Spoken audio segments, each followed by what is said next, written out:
Hi, this is Hermia. Okay, today I decided to take you on a trip to show you how I do BPOs, or broker price opinions. It's in San Pedro. Today's the quadruplex, which is still going to be valued as a single family home, 1 to 4 units. We're going to take the pictures first. I have my trusty dusty information sheet about the place from the servicer that sent it to me.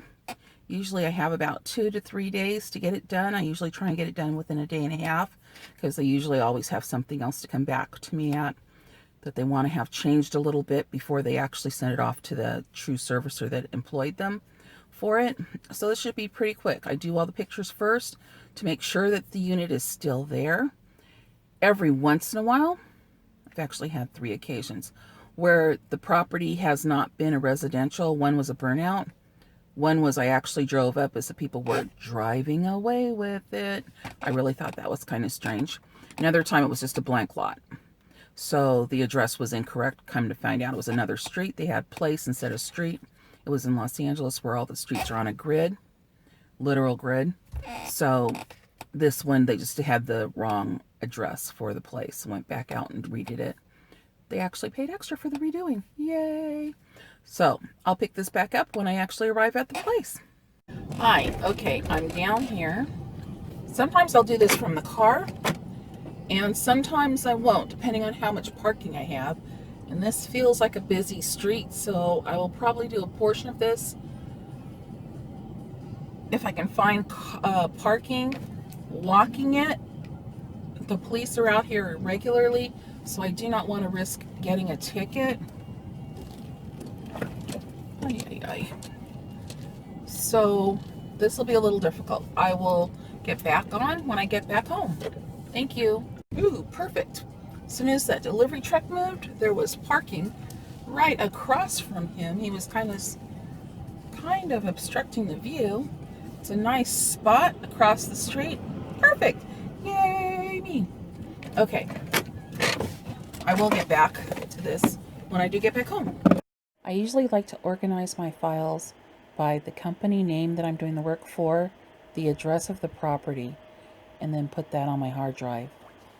So, this is pictures. These are the pictures. This is usually the first thing that I do when I come back from having taken the pictures, just to make sure that they do not reassign the assignment to somebody else. I want to show that I am out there actively working on it.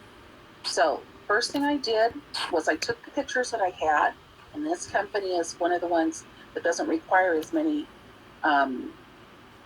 required pictures. They do want to have pictures, an extensive amount, but they don't require a whole lot of required pictures. Some of them require 8 pictures. This one requires actually 6 required, but for the look, the initial look, they just need 4. The front of the building always, the 2 sides, left and right as you're facing the building, the street, both sides, left and right, so that you can kind of get an idea of what's there on the street, and also the address. The address usually I'll do 2 different ways. Yesterday I couldn't exactly because there was too much traffic coming around the corner. Each time I tried to stop, I usually will take the actual street sign with the address on it, with the street that I'm supposed to be on, and make sure it shows the 100 block that it's in. And I try to get the street sign that actually has the cross street as well. So like with this one, it would have been 5th Street and also Gaffey, but I couldn't get one there. I went to the other side of the block at the end and tried to get it there for 5th Street, and I think Queen was the street. But I also couldn't get it there either, and I couldn't angle my camera up enough to be able to see it. So I took it up the front of the building for sure. Somebody was blocking the curb, which is where I usually like to take the address as well. But you need to also show the address in your front of the picture if you can do that. This was an apartment building. Usually the houses, the part that I usually have a little bit more trouble with is the street view. Like down here, you can see the street view. I probably will change this out for a different street view picture because it doesn't really show that there are more apartment buildings on here and very few houses. This kind of just looks like one apartment building and a house, which was on that side. But with my other pictures that I've uploaded or need to upload and also upload their comments, I have a street view. I have to reset it on here because it was a little large, I think. It didn't quite come in there.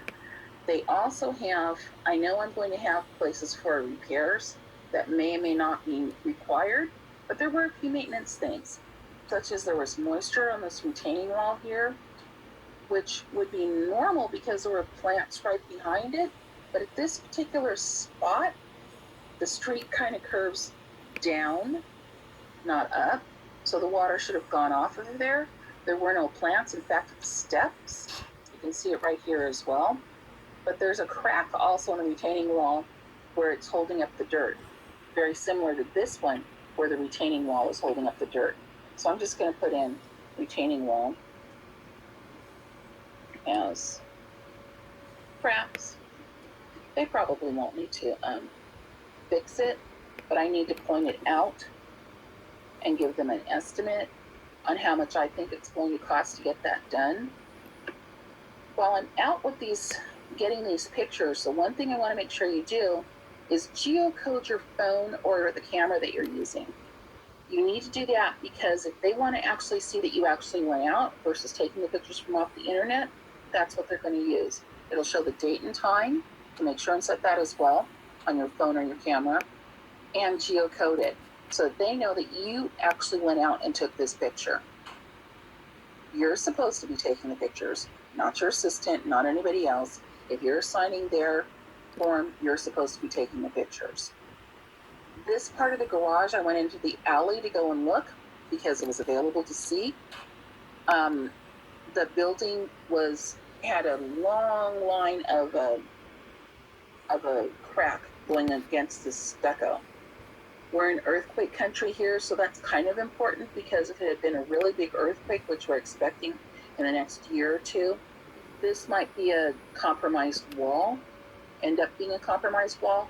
And over here you can see where they've kind of fixed it a little bit, but it goes straight across the entire area there as if it was going to be compromised. Either the next floor, which has inhabitants on it, would fall into the garage or slide off.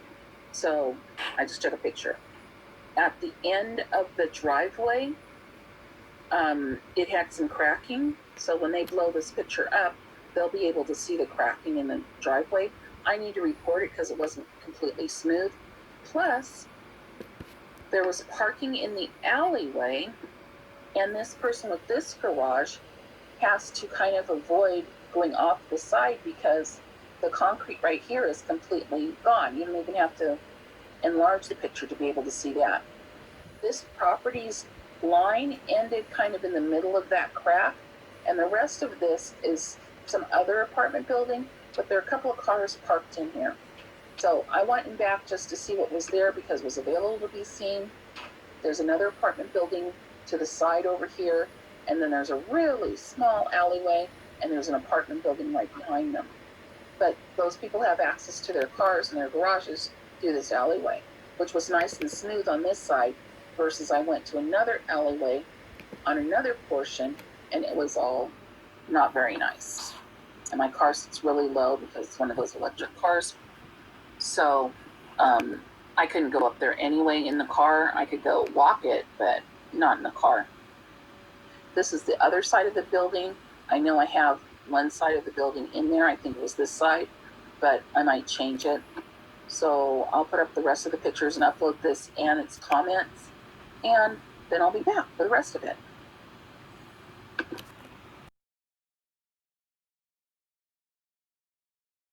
Okay, now we're on to the marketability portion of this report, which is where they're basically going to ask about the exterior condition of the area mostly, not necessarily the property.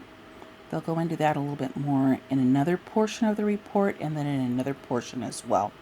So these first questions here, they're basically asking if it's a solid building and just to make sure if there's an HOA or not, and if there's anybody else we have to contact, if there's anything that's happened in the area, such as here, we're prone to earthquakes, and also fires. Like right now, we're having several wildfires happening up in Northern California. And then if there's anything else that had happened recently in this area. So they also want to know if it's crime ridden or not, or if there's been any vandalism. And you can see it, one of these portions that I've written on here, I think it's this one. It's a little short for what they want. So I'm going to have to come back and actually put in a little bit more information in here. I think I need another 15, 16 more characters to finish that out, because I think it needed 25 characters actually. Then the insurance information, if it had something different. And then here it's going to ask about the general market, up, down, sideways, whatever.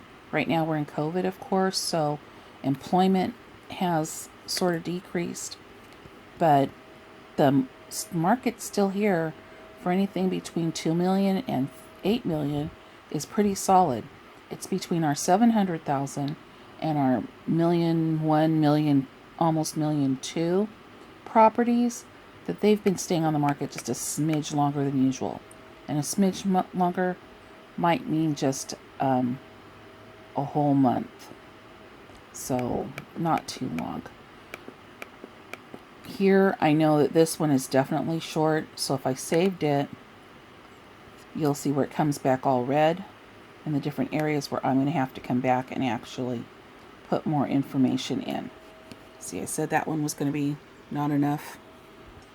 Down below it's going to be all red because I don't have the information. I have to look it up on MLS or using one of my other programs. I think I'm going to use PropStream to do most of it, because it'll give me the answers pretty quickly.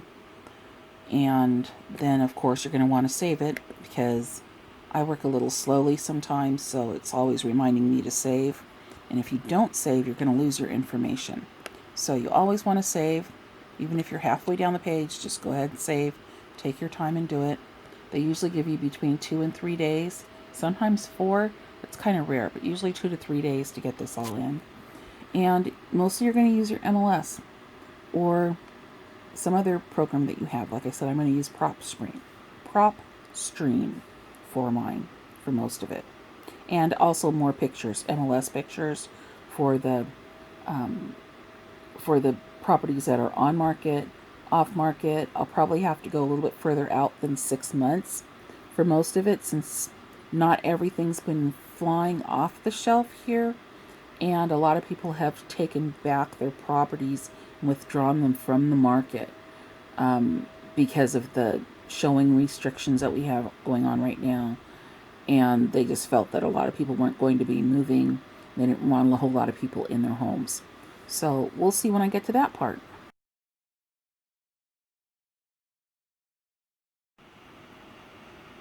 Here is the subject's MLS and tax record information to go in here. You always need to put this in. If you don't have it, you need to explain quite thoroughly why. It's located in the MLS, so it should be really easy to locate, period. If you have the information for several years for this particular property, you need to also upload it too. This is the other place where you can upload any other kinds of documents, like that place where I said that the addendum, if you had something else to upload for them, make it into a PDF format, put it in here, and they'll find it. If you had extra pictures, you can also put them in here. Just make it the correct format. All right.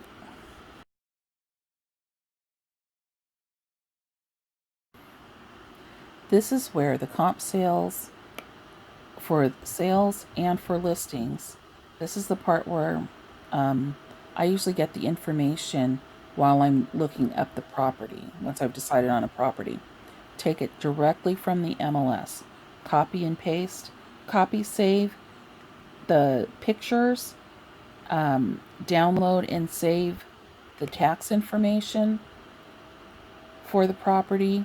Can be gotten straight from the MLS. They need it for both the sales and for the listings. And if the property's been resold several times, then you should also put in the tax information. But if not, you just put in the one tax information, and that would probably be on the, you can repeat it as well here for most companies. as well as on the page that had for the specific one for the subject property. They're really just looking to see exactly what the properties look like on the street, what's actually being said. There is one company that actually wants you to just copy into this area.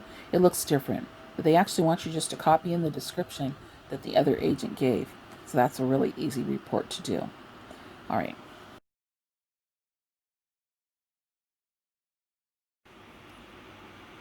This portion of the report is called the questionnaire. You would think it would be the easiest part, and you could put in 1 or 2 letters, like a yes or a no, to the answers here, but you can't. It also requires a minimum number of characters to be written in. They really are just looking for, in an text format, an explanation of why, how you came to your conclusion, what's going on, if there's anything that we really need to be aware of in the long run. All right.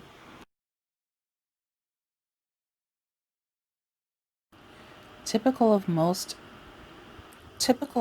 of the BPOs, there's usually an area for it called an addendum, which I could either upload an actual piece of paper in here or explain to them. I think it has 700 characters that can go in here at this particular point, or I can upload a document if I have to explain more.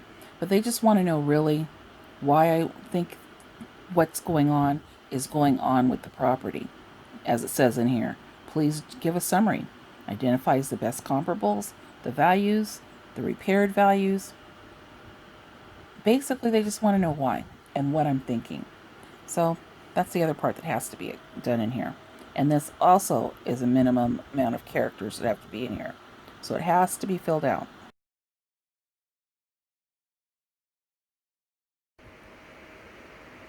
My favorite button, submission. And hopefully it comes back and says submitted. All right. I hope this helped. If not, just go over them again. It takes a little while sometimes, or the person who assigned this particular order to you can be the best resource for you as well. Thank you for watching. Remember to subscribe, like, and share, and also leave a comment for me. Thank you. Bye.